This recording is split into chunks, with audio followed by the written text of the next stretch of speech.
Welcome to the Real Estate Espresso Podcast, your morning shot of what's new in the world of real estate investing. I'm your host, Victor Menasce. This is the weekend edition where we interview notable people from the world of real estate investing. Today is no exception. We have a great guest all the way from San Diego, California. Welcome to the show, Garrett Moore. Victor, thanks so much for having me. Well, great to have you here. Now, Garrett, you are an expert in construction, and not just any form of construction, but you're really trying to innovate the whole space. Before we dive into the details, maybe give us a little bit of your backstory and how you got to this point in your journey. Absolutely. My path is a little bit of an unorthodox one. So I did my undergrad at Stanford, engineering, really enjoyed the physical world, did not want to keep going and jump right into business yet. So I took kind of a little bit of a roundabout way and joined the Navy. So I spent 12 years as a Navy SEAL officer, deploying and growing as a young leader and a young man and young husband.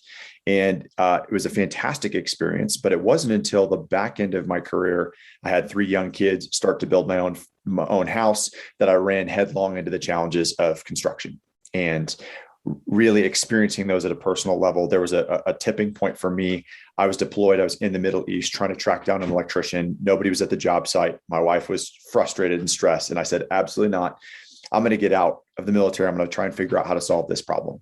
I love that. Well, we both come from a very similar background. Also electrical engineer as well, and spent most of my career doing microprocessor design before moving into the world of real estate investing. So, no way. Yeah, that's awesome. I had a design center not far from where you were located in Sunnyvale. Right on. Large engineering team there. So it's interesting. There's no career path. There's no prescribed career path into this world, is there? No, it brings people from all different walks of life, and it's seductive because I think a lot of us enjoy putting our hands on something and saying, I built that, or I was a part of that. But as a result, and I'm speaking in generalities here, because the barrier to entry is low, there's also not necessarily the polish or sometimes the professionalism that you might expect. Like for example, in your background in microprocessors, you don't just stumble into the world of developing microprocessors. Not at all. Exactly.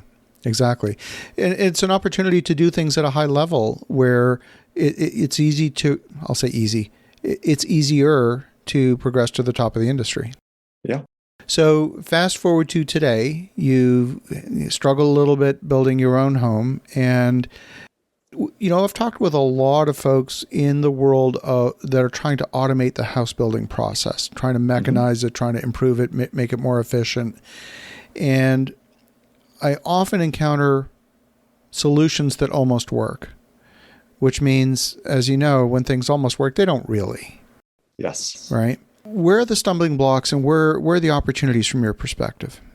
So I look at, there's no doubt that there's a huge need or demand for automation technology. Everybody kind of, I think, agrees on that. The problem is, to your point, Sears catalog homes have been around forever. Offsite mechanization, prefabrication. Why has this nut not been cracked?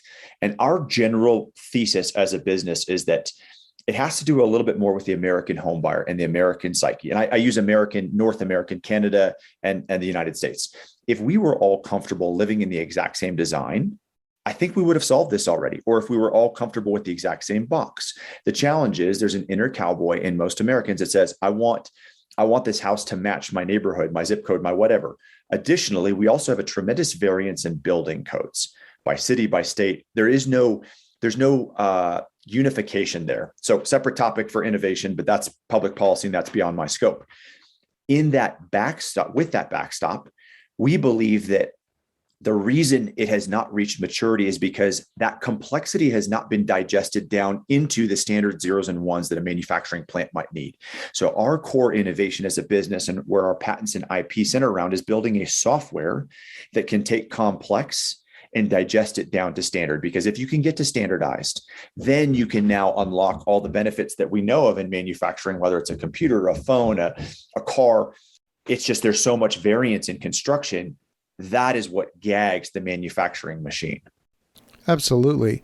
And there's so many different solutions. I mean, when you look from a design standpoint, if you're designing everything with 16-foot spans, you don't need any structural steel beams or anything like that. everything is easy, everything is straightforward. As soon as you get 1 inch beyond that dimension, all of a sudden now you're introducing structural elements that don't lend themselves very well to automation and requires a whole lot more site work. There's a design component to this as well. Yeah. And I think part of this is also there's a little bit of a disconnect. There's a lot of a disconnect. So one of the challenges to construction is the fragmentation. And Right. very often, and I'm sure you've experienced this, the architect and the structural engineer are on different pages. Right. And there's competing interests. And so it's the analogy I use is like a camel is a horse designed by committee. Well, you've got 35 different committee members all trying to build this unified structure. Can you imagine if we built a car where the chassis guy wasn't talking to the upholstery guy, talking to the car and the wheel?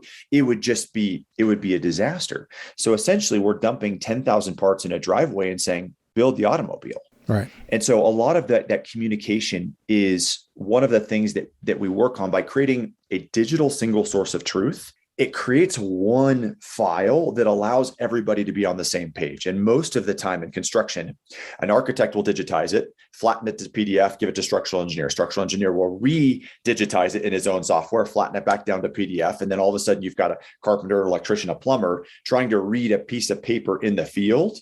It's a complex structure and you're trying to extrapolate out those levels of details. So it's a telephone game like when we were kids. Exactly. And then you have the individual suppliers all looking to do their own shop drawings in their own system. And it's often not even a 3D CAD system. It's often a 2D CAD system. Oh, sore subject. Yeah, that's one of the biggest issues is a lot of the technology exists. Half the time, it's just an adoption of, hey guys, use Revit, don't use AutoCAD. Exactly. We can look at things in 3D. We can check out some of these class detections. It's just, there's a lot of muscle memory. Absolutely. How is your business solving the problem? Is it just software integration or is there more to it than that? Absolutely. So software integration is the heartbeat and the starting point. So if you can create a software that not only can do the architectural renderings, it can do the structural engineering calculations, but then on the backside, it can export that data. In this case, one of the key unlocks is it's able to export that data into G code or BTL or computer aided manufacturing CAM files. So when you can live with a foot in both worlds, design and manufacturing, now you can connect those worlds and everybody sings off of the same sheet of music. In order to launch this business, though, that software really had, again, going back to the integration, we ended up having to do our own manufacturing. So for right now, as we're getting the business off the ground, we do our own manufacturing at our plant in San Diego. And a large part of this is just to show people what it can look like and to really get them excited.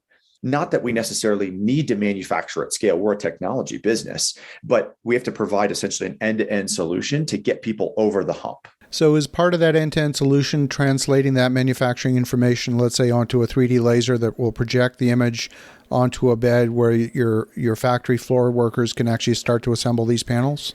It's actually a step further than that. The machines generally are a high degree of automation themselves. And so they will automatically cut and label the timber. So let me back up. Imagine you've got a house. Okay, now you break it down to a series of 2D panels. So that wall panel has a series of studs and rough openings and whatever else you need.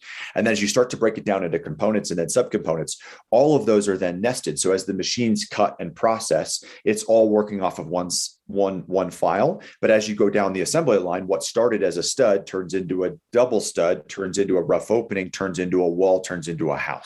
And so while we do have plenty of human labor in the factory, the core heartbeat is the machines that are reading these digital files. Interesting. So you're working with panels. Now, the biggest challenge Yes. with panels is once you get them on site, you have a whole bunch of utilities that really don't lend themselves very well to being panelized. Walls lend themselves well to being panelized, but electrical doesn't, and plumbing doesn't, and HVAC doesn't. That all wants to be continuous, following a flow through the house. How do you do it in such a way that you're minimizing the amount of site work? So this gets into a little bit of our secret sauce, but at the end of the day, those trades can also be digitized by the software too. And this is a step function more complex than framing because you've got some serious calcs on what load does that circuit need to have, et cetera. But imagine you have all that digitized and you could feed that file into your saw and all the holes are pre-labeled. Then all of a sudden, by the time you're going, let's say you have a panel, your master panel of the home, it's pre-wired with breakers, pre-labeled whips, et cetera. You're cracking tape. At that point, if you know the path and the path has already been pre-engineered, and pre-drilled, then it's simply a matter of pulling the tape and running the wire to the respective box. And maybe the box is pre-assembled where all of a sudden the plug, et cetera, is a component. So you can start to, the goal here is not to completely eradicate human labor. It's to augment human labor with technology to make it that much easier. So there's essentially far less thinking at the job site, which then translates to speed and efficiencies. Got it. So for those items that are difficult to do in the factory environment, are you laying conduit? How are you handling that? So a lot of this gets into, and this is kind of where we're evolving and developing a product as a company, is trying to take, okay, so we've tackled the complexity of framing, now boiled it down into the software, doing it on the follow-on trades. And so in order to do it in the follow-on trades, you tend to have to standardize. And by creating like subassembly batches, maybe it's a box and a whip, or it's a pre-wired assembly panel. You create, again, you're translating the complex down to the system and down into the simple, so that when you get to the job site, it essentially is colored by numbers. So it's an 80-20 principle. The goal is to add as much value offsite. It's not to get to the point where you can just necessarily remove human beings from the job site. Right. It's not Lego by any means. No, if you can get to Lego, that's a great pursuit. But what you're really trying to do is leverage technology to maximize what it can do well and to reduce the complexity so that the human being can't make the mistake. And potentially, and this kind of gets into the macro labor issue, as we struggle to find the talent of the trades that might have had it 20 or 30 years ago, you can now use a more junior labor force to tackle more complex problems when augmented by technology. And that's huge. That's absolutely huge, because if you can do the bulk of the work, let's say even with unlicensed trades, and then only a couple of steps involve those licensed trades, which are in very scarce supply, yes. that can be very significant. Yeah, and to your original point, Victor, one of our theories is that there's a lot of people trying to tackle construction automation, 3D printing and extrusion. There's a whole bunch of other technologies. Our belief, especially in the residential market, is we have to meet the industry where it is, with its strengths and weaknesses exactly as they are. So that's part of the reason that we don't 3D print concrete or we don't use light gauge steel.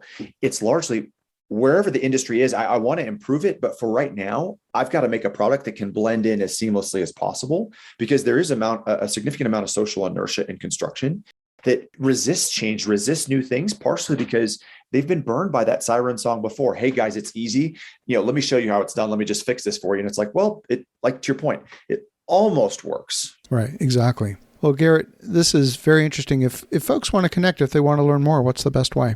The best way is to reach out on our website at agorus.com or to connect with me on LinkedIn and chat.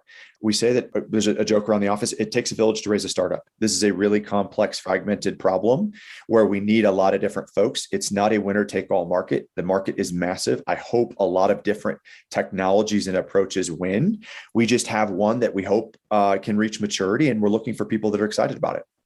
Fabulous. Love the perspective. Love the innovation. For the listeners at home, definitely connect with Garrett Moore at agorus.com. The link will be in the show notes. In the meantime, have an awesome rest of your weekend. Go make some great things happen. We'll talk to you again tomorrow.